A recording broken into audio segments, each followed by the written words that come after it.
Ndërsa vendi është përfshirë në valën e protestave që kanë ardhur kundër klasës politike, Kisha Katolike ka zgjedhur të reagojë përmes një deklarate publike nga Konferenca i Peshvorë e Shqipërisë. Kjo e fundit po ndjek me kujdes zhvillimet shoqërore në vendin tonë, veçanërisht protestat që po zhvillohen në Tiranë dhe qytete të tjera të Shqipërisë dhe diasporë. Shkak për këto protesta kanë qenë disa projekte që prekin zona natyrore të mbrojtura apo ku ndërthuren problemet pronësisë për të ndërtuar në to objekte që synojnë zhvillimin e një turizmi elitar. Nga ana jonë si peshqvi të Kishës Katolike vlerësojmë se çdo zhvillim i vendit duhet të ketë parasysh mbrojtjen e ambientit, por dhe respektimin e pronës së gjithkujt. Papa Francesku në letrën e tij enciklike Laudato Si thot, parashikimi i impaktit ambiental të sipërmarrjeve dhe të projekteve kërkon procese politike transparente dhe që i nënshtrohen dialogut, ndërsa korrupsioni që fsheh impaktin e vërtet ambiental të një projekti në këmbim të favoreve shpesh shon drejt marrëveshjeve të paqarta që i ikin detyrimit për të informuar dhe një debati të thelluar. Në këtë kuptim vlerësimi, konsultimi dhe përfshirja komuniteteve lokale që jetojnë aty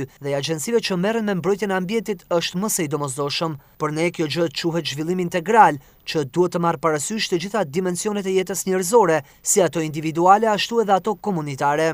Sikur se thoshte Shëmpali i 6, ky zhvillim duhet përfshijë të gjithë njerëzit dhe krejt njeriu. Kjo është pjesë e doktrinës shoqërore të Kishës dhe ne ftojmë që çdo projekt zhvillimi të bëhet duke marrë parasysh jo vetëm krijimin e strukturave si qëllim në vetvete, por të ketë në qendër njeriu me nevojat dhe të drejtat e tij private dhe komunitare. Protestat e këtyre ditëve dhe pjesëmarrja e shumtë e të rinjve dhe familjeve në to kanë nxjerrë në pa edhe një pakënaqësi ndaj sistemit politik aktual. Kjo pakënaqësi është vërejtur në pjesëmarrjen dhe në artikulimin e shumë protestuesve.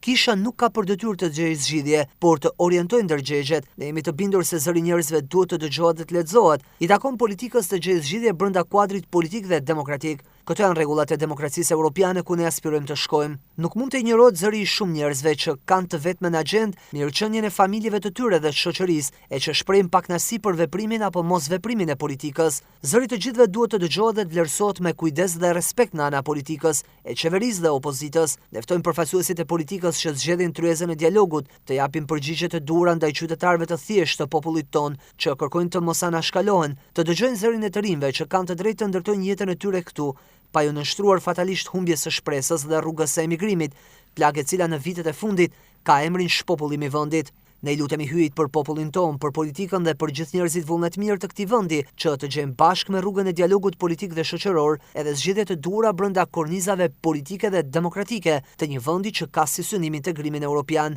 Zoti e bekov Shqipërinë, përfundon reagimin e saj Konferenca i Peshvorë e Shqipërisë.